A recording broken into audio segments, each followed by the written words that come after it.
All right. As more people join us, then they can catch up.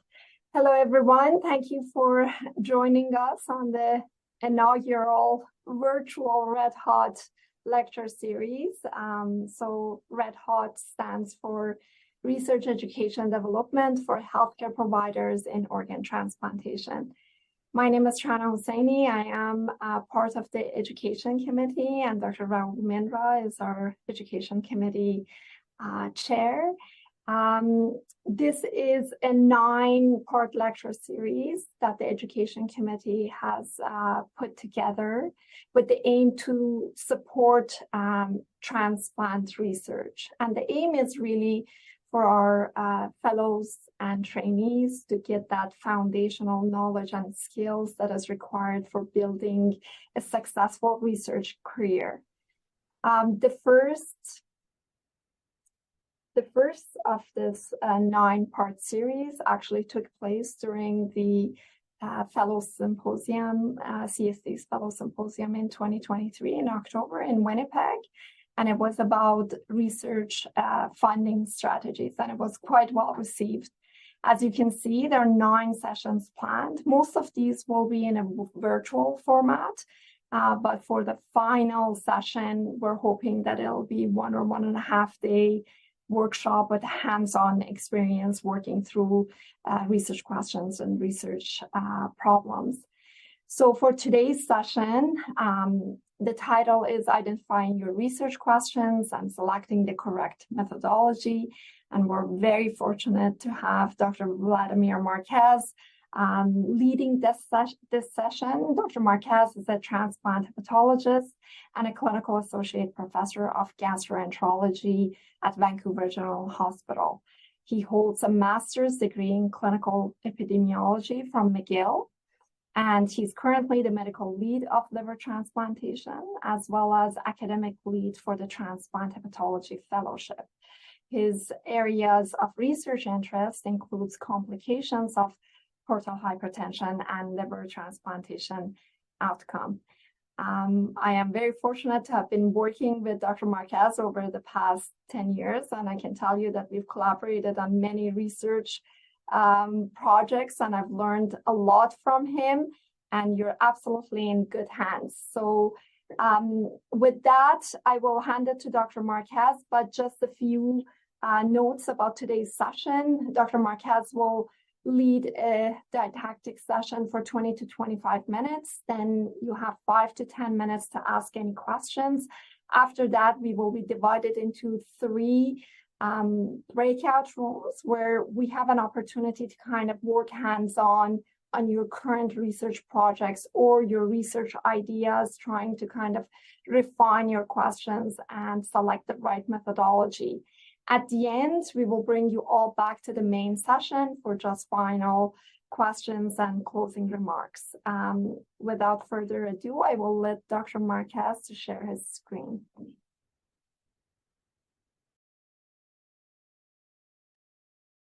All right. Well, thank you, Trana, for this kind introduction. I'm very pleased to be here today and discuss these subjects of methodology.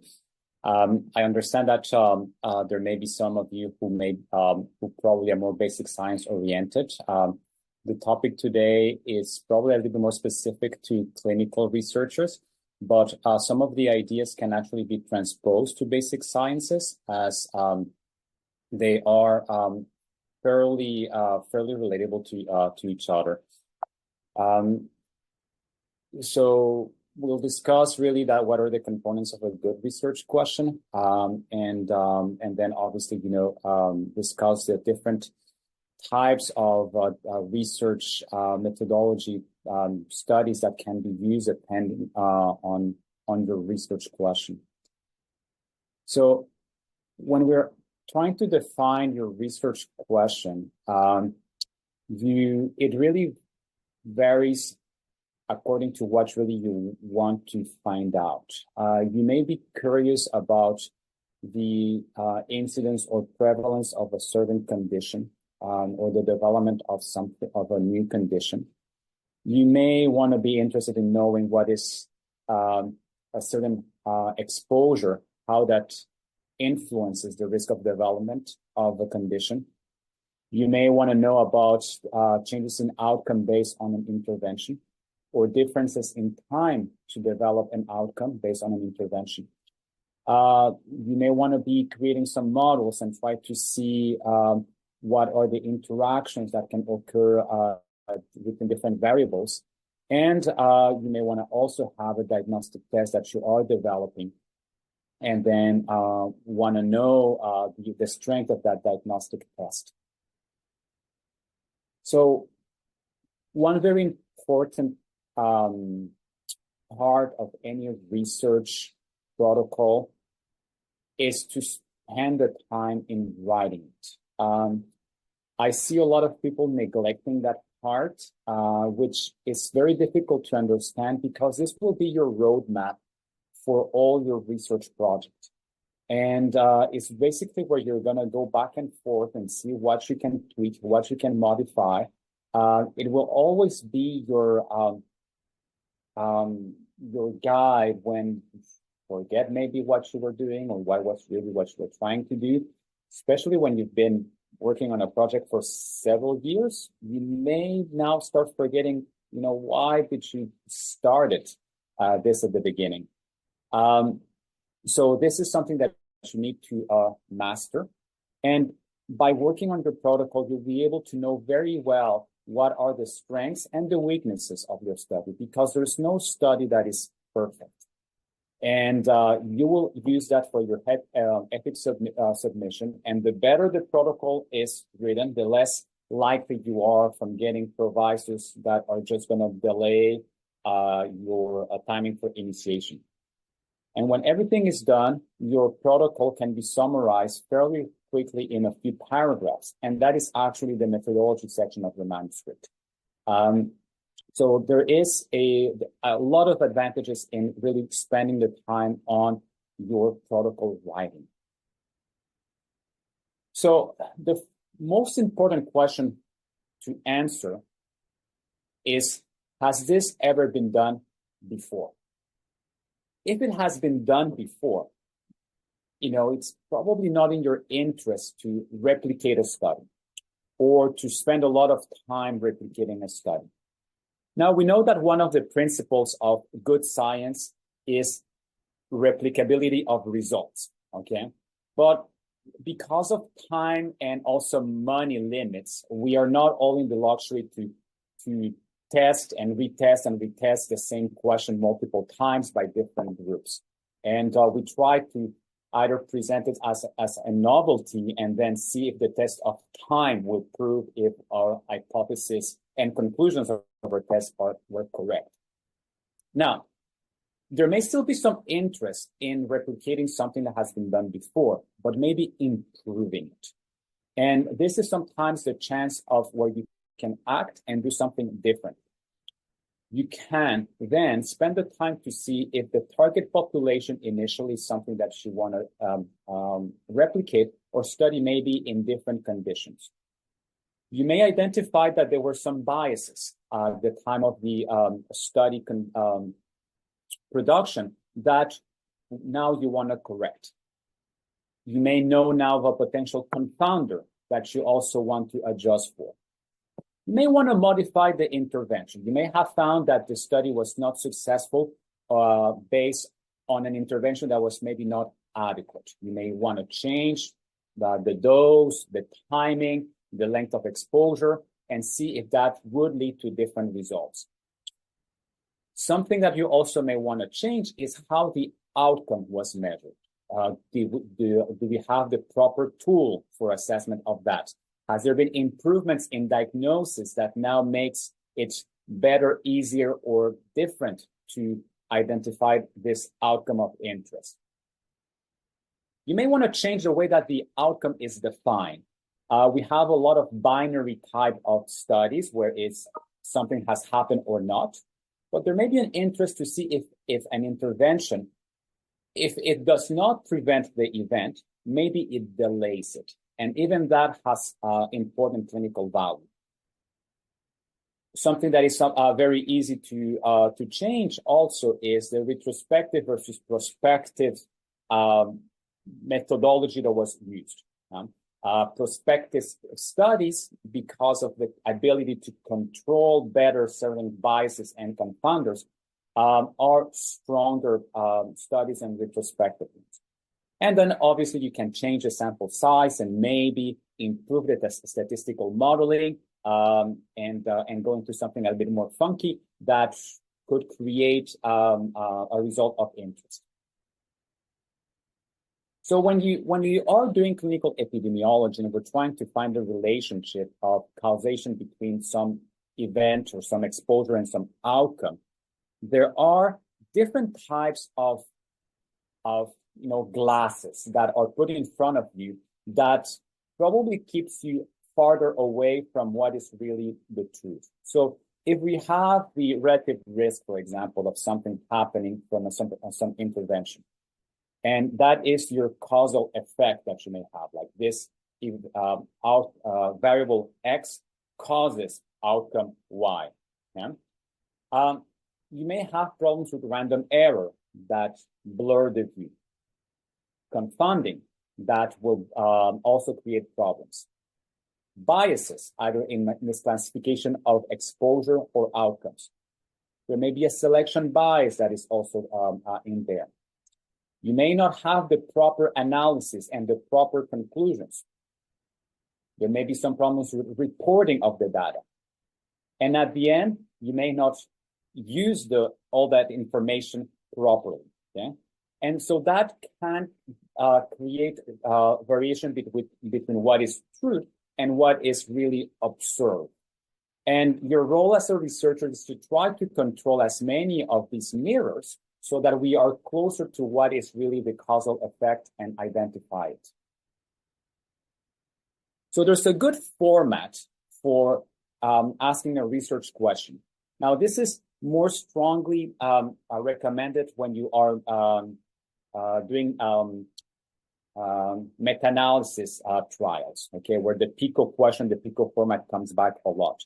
But it is not different in any type of clinical study. So you have your population, your intervention, your comparison group, and the outcome.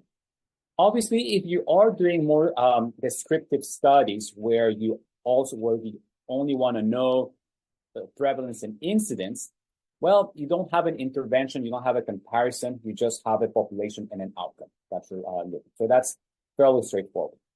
But your research question, what should really be included in there? It's really the who, the why, the what, the how, and the when. Okay, that's all what you need. So who are the people that you are studying this? Why are you doing it? What is the intervention that you're going to do? How are you going to measure it? And what is the time period that you're interested in looking at this? Okay. Now, you should also include the how much, because everything costs money. And unfortunately, the budget that you have may influence the type of research question that you are able to ask yourself. And that is inevitable. So an example using the PICO format in liver transplantation would be trying to see if the medication ursodiol has any impact on the development of recurrence of PSC after liver transplantation. So we may ask ourselves, among patients who have received a liver transplant for PSC, that's our population. Our intervention, continuous use of ursodiol at this dose, compared to what? Placebo or no intervention, and then delays the recurrence of PSC is our outcome. But even if we take this question, we can even tweak it better or differently depending on what we have. So you can say, among patients who have received a liver transplant for PSC and have sustained no evidence of early reperfusion injury, for example, does continuous use of ursodiol started at post-op day 0 versus maybe started at post-op 1 month, okay? Or at a dose of 28 milligrams per kilo, as opposed to 14 milligrams per kilo. compared to placebo or no intervention, compared to maybe there's another intervention that you can do. Maybe your research question may be, does the combination of ursodiol with tacrolimus-based immunosuppression is better than no intervention with cyclosporin-based immunosuppression? You know, these are the types of things that you can look at, and your outcome could be delayed the recurrence of PSC, but you may have other outcomes that you can measure. That those can be can delay or can prevent the formation of strictures, can prevent the need for any ERCP type of interventions. So all of that can be tweaked even with what seems to be already a good research question. So when we're looking at study designs, this will be really driven by your question. These are pretty much the majority of study designs that we use in clinical epidemiology, and they are divided between descriptive and analytic studies. So descriptives are simply, we want to know some form of an event happening, and we're not looking so much at exposures or any intervention. So those are the prevalence incidence studies. These are the case series that sometimes we can publish, and just doing data surveillance. That's it. They're fairly simple to do, but they also have their potential risk that you need to be aware of on how you perform these studies, but they are overall very simple to do. And then you have the analytical studies where they are divided in whether or not you're able to control the exposure completely. If you're able to completely control the exposure, those are the experimental studies, and the classic ones are usually the randomized controlled trials. If you're not able to control, either because it will not be ethically possible to do it or because it may be just too complicated, that's when we do observational studies. And observational studies, then we have case control studies, cohort studies that are the main ones. You can still have cross-sectional studies. You can have ecological studies where we look at greater regional areas as well. And there are variations of these, and these are, for example, the nested case control studies, case cohorts, which are basically just variations in your population sampling within a cohort that already exists, that has already been defined. Yeah. Now, we can spend a lot of time talking about the specifics of each type of study, of the case control, the cohort study, the randomized control trial. But obviously, this is not necessarily the place to do this, at least not within the time frame that we have. Okay? But it's important to just, whenever you are trying to do a certain type of methodology, to become a little bit more familiar with some of its concepts. Okay? So which one you choose? It will depend on your question. A few things that are probably helpful is that if your disease is rare, usually case control studies are better. Okay. If you can control the exposure, then a randomized control study is better if you have the money for it. If you can't, then a cohort study is probably the best option. Okay? Now, a distinction sometimes, and there is a little bit of overlap, and sometimes this is a little bit misunderstood between a retrospective and a prospective study. Okay? Generally speaking, that is the way or how your participants are recruited into your trial. Okay, so if you are starting a study and you have 0 patients at all, and then you're adding them on as they come, then that typically will be at a prospective study. If you are looking back in the past to identify your cases or your or the participants of your cohort, that will be more a retrospective. So usually something that is chart review will be retrospective. something that is more patients come in, we identify that there's a problem, or we convince them to be included in a cohort, then that will be a prospective type of study. The difference mainly between a case control and a cohort study is not whether or not it's retrospective or prospective, is how you identify your patients. You identify your patients by the presence of their exposure, or you identify your patients by the presence of their outcome, and then you go in the past, further in the past, and look at their exposure. So this is a typical cohort that we can think of. You can gather a group of 1,000 people. Some of these people are going to probably move away or lost to follow-up. Some of them are going to have the event over time that you are looking for. And at the end, you look at how many are left, how many got the disease, and then you can calculate some form of proportions in there.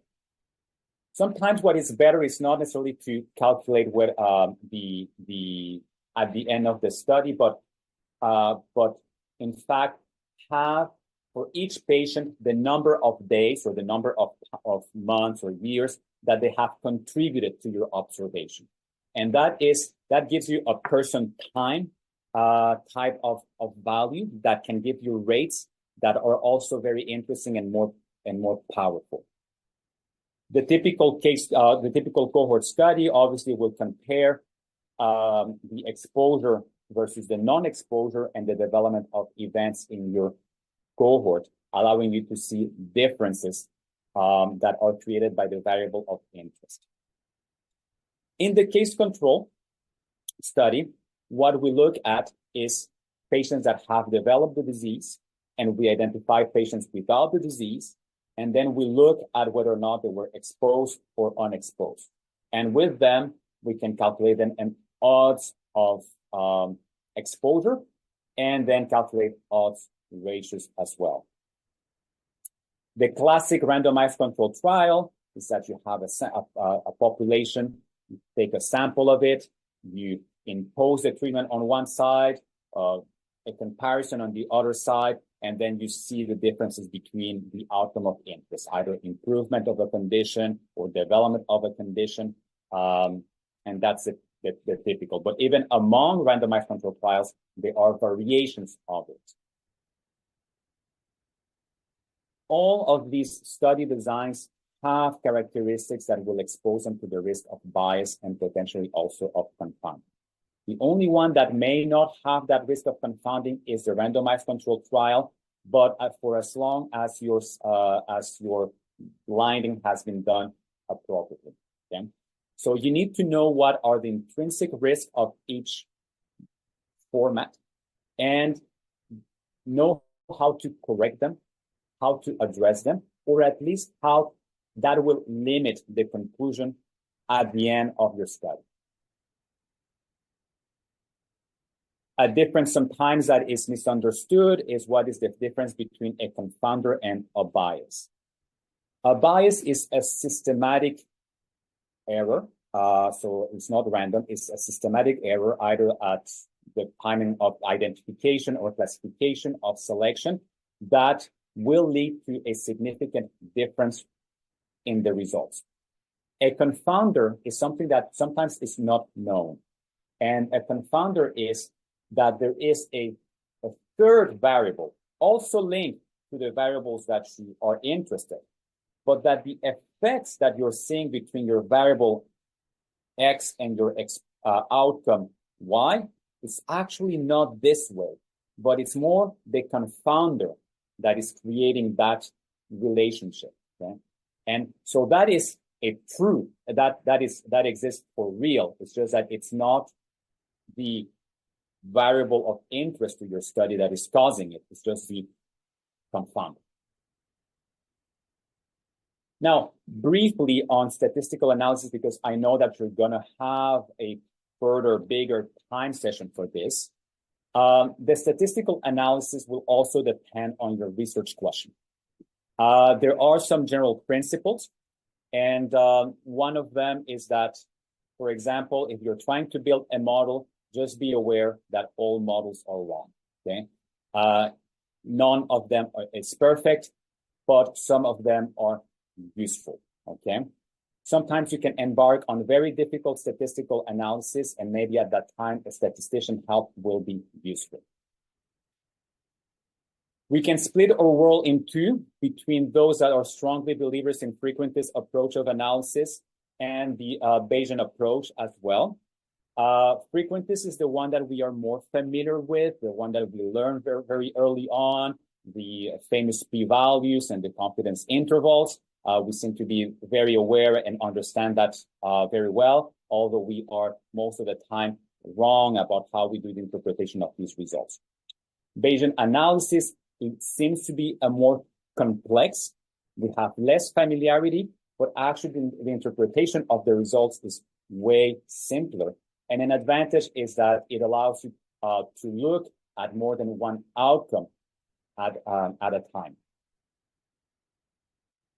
P-values are greatly misunderstood by people. They think that this is just the probability that your results are good. So if you have a low p-value, then the probability that your study is, or that your results are true are high. That is really not what a p-value means. The p-value is based on a test statistic. So whenever you do a statistical analysis, there's a test statistic that is going to come from that. That is, for example, the Z value in some of the classic, for example, Fisher analysis. So when you do when you have that test statistic result, then the p-value provides you the probability of seeing that kind of test statistic result or something even more extreme under the assumption that your null hypothesis, so the hypothesis of comparison, is true.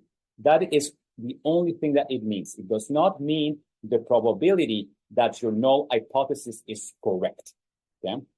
And it does not provide in any way the probability or the magnitude of the association.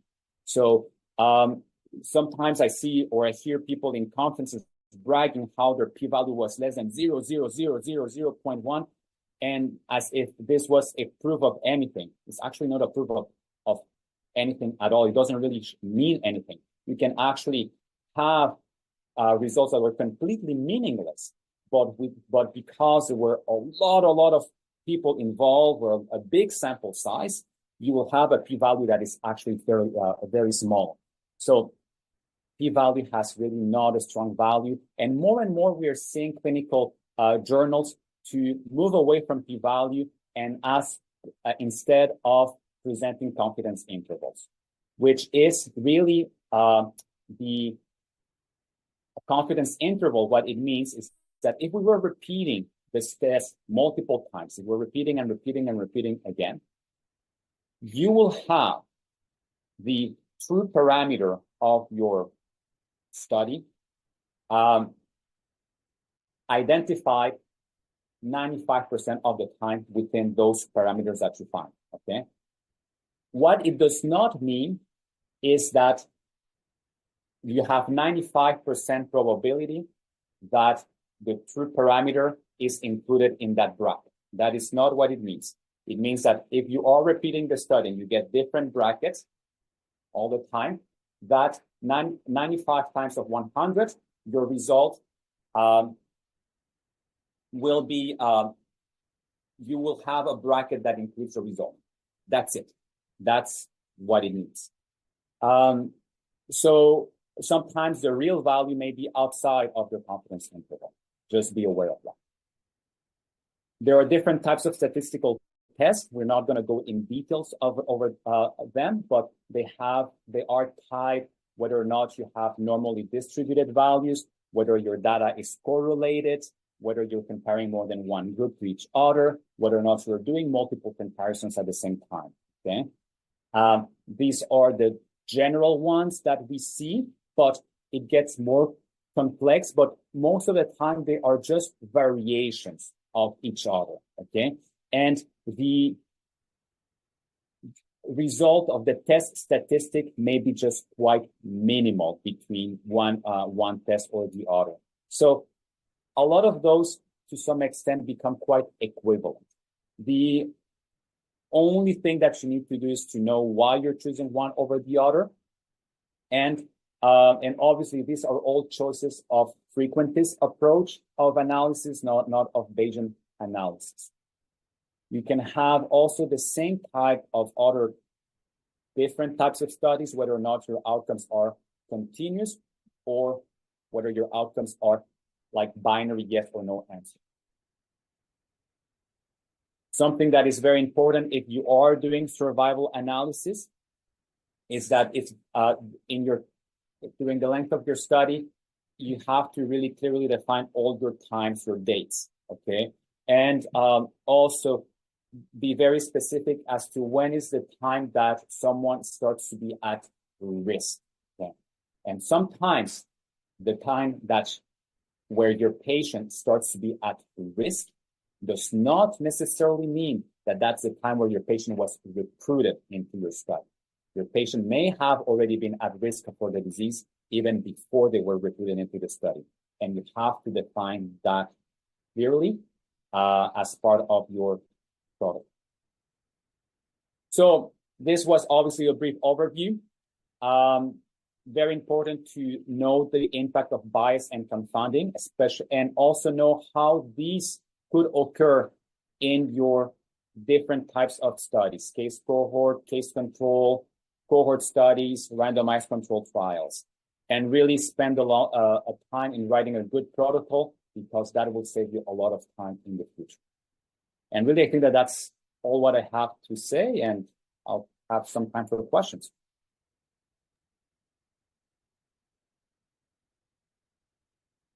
Thank you so much, Dr. Marquez. That was a great summary and overview. I mean, certainly there is a lot to discuss, and a timeline of 35 minutes doesn't allow for it, but you did an amazing job of providing an overall overview. So for our fellows, if you would like to ask any questions, maybe the research project that you're currently working on or you're thinking of working on, here is your chance. Hi, Liz.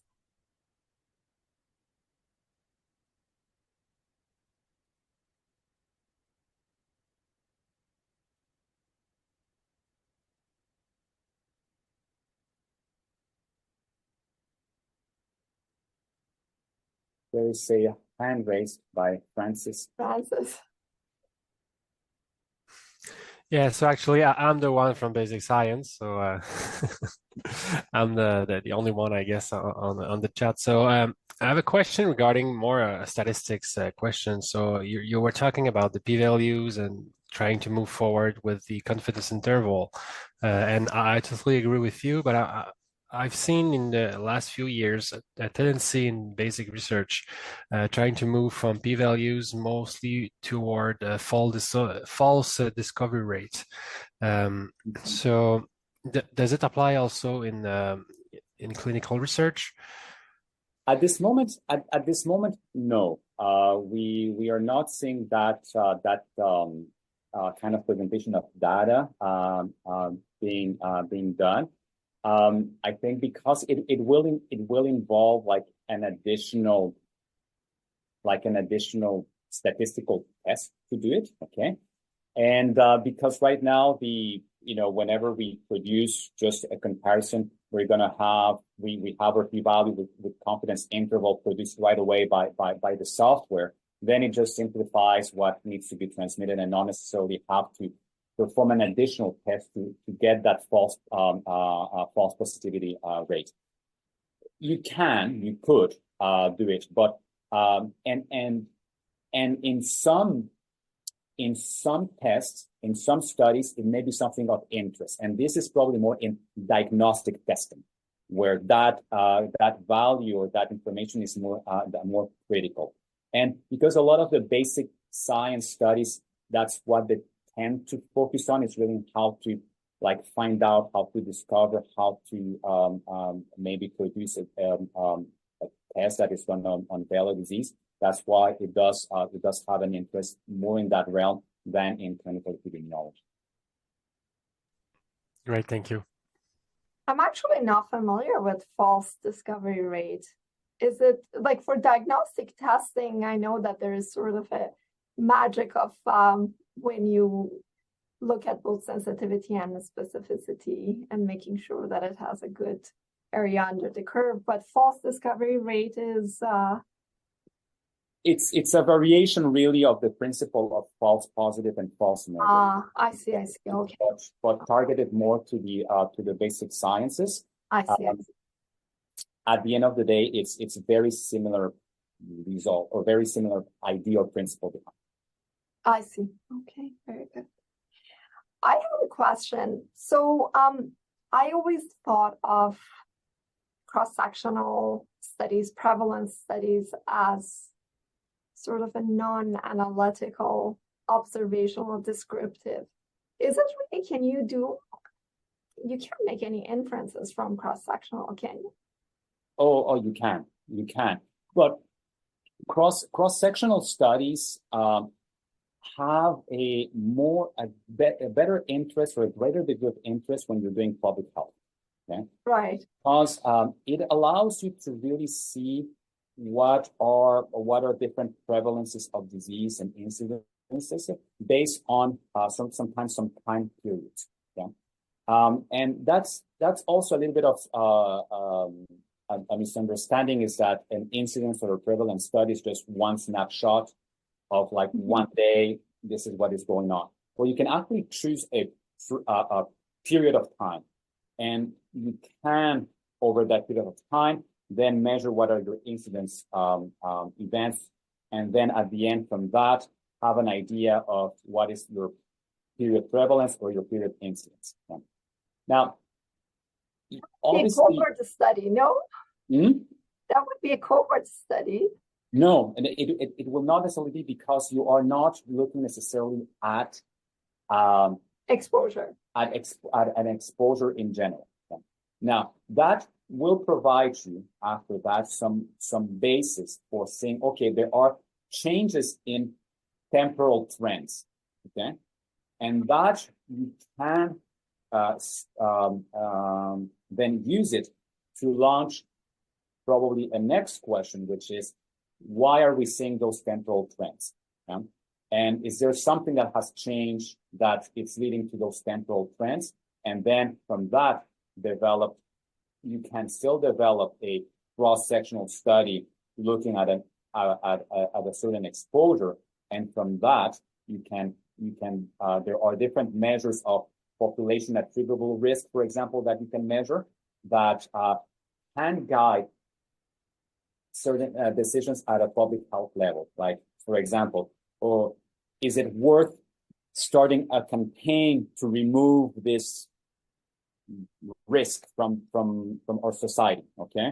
And you can realize that sometimes, although removing it seems to have a big impact on the development of disease, because your disease is not necessarily that prevalent, then it's not necessarily worthwhile to put a lot of taxpayer money in these large campaigns to modify behaviors. Or for example, like if we're looking at tobacco or right. alcohol, Yes. or anything else. So they do have a value, and you can still use them for comparison, but usually more of temporal comparisons rather than exposure, like the standard cohort studies, for example. Yeah, population attributable risk is always takes into account how prevalent it is, the disease, and it's a public health entity. Yeah, that's true. Very good. Any questions from Liz and Tatsuya? Hi, Vladimir. I'm Liz Hendren. I'm a recently hired transplant nephrologist at St. Paul's, just across the bridge from you. So it's nice to get your expertise. Honestly, I'm just kind of wrapping my head. I'm creating I'm applying for funding to create a data registry right now to look at pregnancy outcomes for both transplant and CKD patients. So I'm thinking my first step once I get funding and ethics and everything is to just kind of look at the just basic incidence and prevalence of complications in pregnancy and kind of look through outcomes and then use that to kind of generate hypotheses and possibly look through things retrospectively as sort of like a case control to sort of try to figure out why some of our, we have an extremely high rate of preeclampsia in our transplant patients in particular. Kidney transplant, it's, upwards of 30 to 50%. So, and BC in particular has the highest rates of AKI and dialysis initiation for pregnancy in Canada. So just kind of trying to understand those trends a little bit more. And I'm thinking, I'm thinking the first thing is just to kind of like look at, if anyone's going to be high risk in the province, they're probably going to deliver at St. Paul's and sort of try to understand what is the actual incidence and prevalence of these complications in our patients. So I'm just kind of trying to think through kind of, where I go once I build this registry, once we have the data, which we can collect through PROMIS, the labs and the pregnancy outcomes for the BC perinatal database. But like, what do I do once I have that information? So I mean, for you it will be once you have your cohort of people identified, because basically what you have or what you can potentially have access to is a well-defined cohort. Okay, so you have a temporal trend.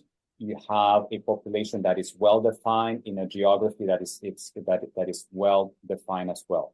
So when you have your cohort in there, then that's when you will have to clarify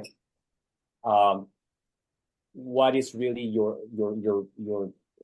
research question of interest here. So you can look at at several things, but then which one in particular you will be looking at. Okay. Now, for example, your outcome can be, as you say, preeclampsia.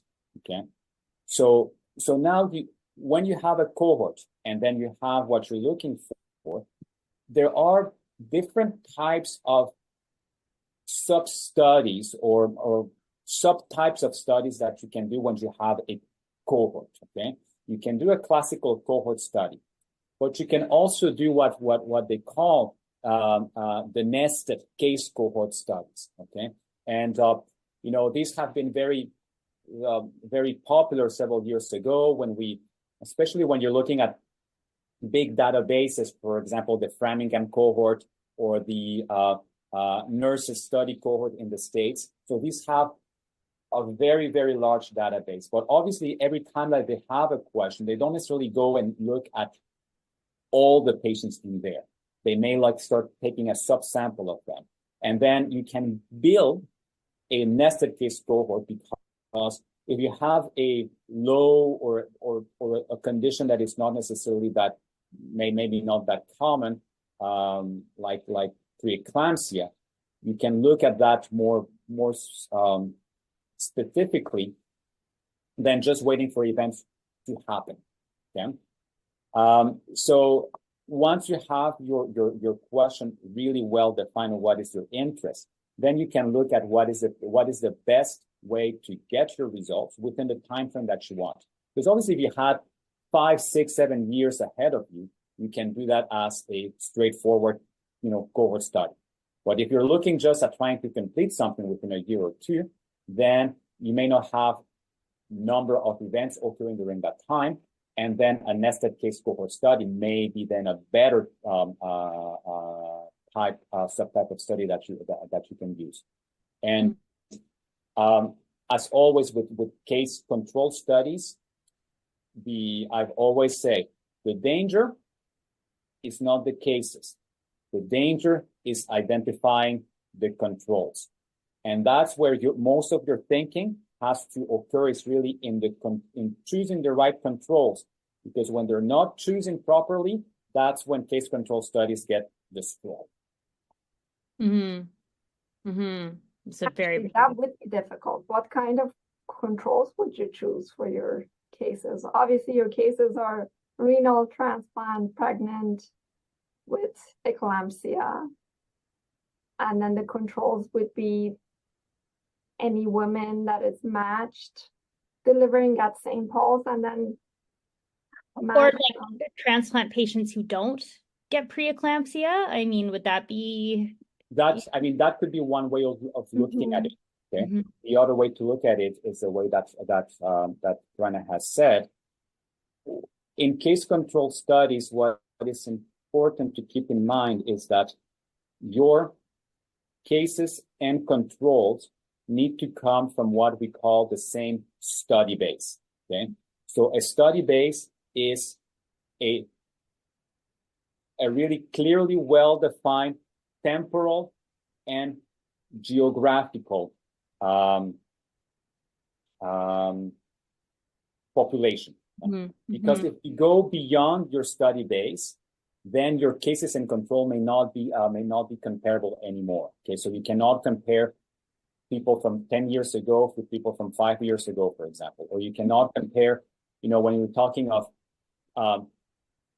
pregnant women who go to deliver at St. Paul's, they have to be, you're assuming that they are all to some extent of higher risk, but you also have some low risk people that go to St. Paul's to deliver, and so they may not necessarily be the best controls in that case, because what you will have then is if you have too many low risk included, then you're going to have a significant gap that is going to be created, and then you may have the impression that there is a big problem when there's actually not at all, or not so much.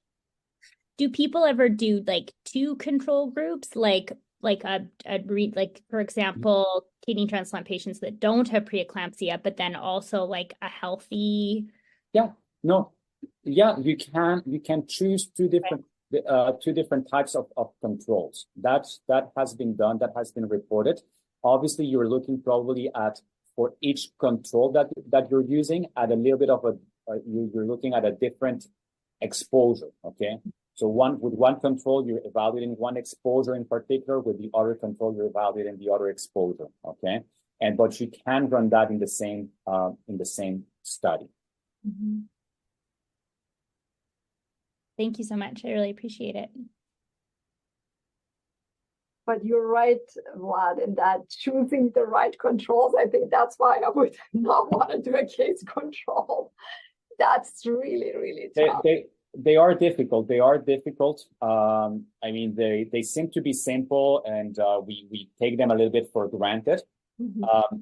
And that's sometimes the problem, is that when we are, for example, doing, like journal clubs and review of criticizing positively, always positively, a paper, and there are case control studies. Most of the reading is that you have to do is really in how were the controls chosen. That's what really sinks a case control study, and in the same way, a nested case control study, because they use a similar format of methodology. That's very true.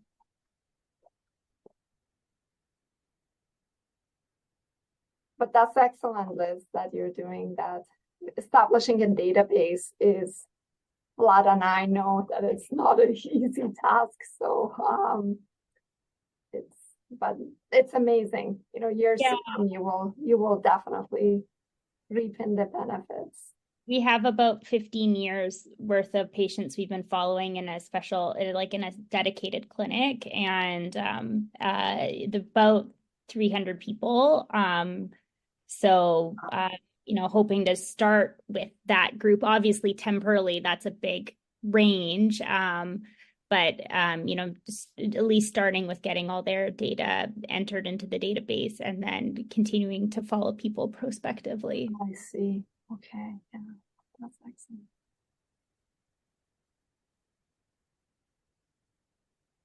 I have to run, but thank you so much. Thank you for joining, Liz. Okay. I think, we're almost at time. Well, thank you everyone for joining, and thank you, Dr. Marquez. That was amazing, and hopefully we'll continue with the second one. Yeah, and I mean, I think that's just not to leave Francis alone in all this. Sole basic science researcher here. This is not so in basic science. It's not so much different. The only thing that changes is that you are probably doing things more at the lab level, at the Petri dish, than as opposed to in observational studies or clinical studies. But what probably in basic science, you may have that is a little bit better is that you are controlling your environment, and that you have a better control. Now, sometimes it's a little bit more difficult if you're doing like animal studies where there may be some genetic variations coming from the mouse or from the mice itself. Maybe maybe one that it's eating more than the others, and there are not necessarily perfect really control of the environment, but I think that it's not so much different in a randomized control study that you will do in a human. The potential problem in your studies is that you don't have necessarily the luxury of having 1,000 mice per group, where at the end of the day the law of means is just going to balance everything, all these variations out. So that's one of the potential problems, but there are the control environment is there. Also what is the same a little bit, which can lead to biases, is in misclassification. It's really the types of tests of reagents and what you're using to know if you are if that you are detecting the presence of, for example, that protein that you're looking for or not. And we know how sometimes for having done in the past RNA-based research, you spend a week, and at the end of the week there's no RNA, and that is the same thing that can happen. Is that your control, your environment, it's better controlled, but you are still limited by how good your techniques are for identifying the exposure that you want, the presence of a certain protein, for example, and the outcome, the presence of another protein, or the presence of the development of a certain disease in your animal model, for example. So it is not so much different. The only thing that really changes is at what level you're looking at a population level, at an animal model level, or even just at a cellular model level. Yeah, absolutely. And like what you're saying, the controls are really important in clinical research, but I think it's the same thing in basic research. The first thing we are asking ourselves is what's going to be the best control, and that one of the weaknesses of each technique we're using in basic research, usually we try to identify those weaknesses and develop new techniques to answer the unanswered question raised by any techniques. So like you were talking about different kind of trials you could use in clinical research, but in basic research, we're going to think about which technique is going to be the best to answer a specific question, and after that, what kind of other experiments we could do to confirm those results to avoid being like a false positive or something like that. So usually that's for example, if we are increasing the expression of a gene in the mouse, then we're going to do another experiments where we're going to decrease the expression, see if it's the total opposite. So yeah, it's pretty similar. It's like mostly the concept or the terms are changed, but at the end of the day, it's going to be the same questions we're going to be raising in our lab. Yeah, and you have all those tools that you're using to do your own internal validation of the results, which is not necessarily something that is classically used in a lot of the clinical epidemiological studies. But yeah, I mean, you're completely correct that we're always a little bit dependent on what tools we have. At the end of the day, as anyone that has trained in methodology, we always have to say, don't let the best be the enemy of the good. Okay. Yeah. Because methodologists tend to become like, oh, well, no, this is not perfect. And then we don't do anything, we just sit down and criticize the work of other people getting published, but we are not publishing ourselves. It's funny. Wise words. Yeah. All right. Okay, well, thank you both. Francis, thank you for joining us. I guess we didn't have a huge turnout, but it was lovely to get together. And I think if you people that joined certainly enjoyed it. Anyways, thank you, everyone. Until next time. Thank you. Bye. Bye-bye. Thanks, Rob.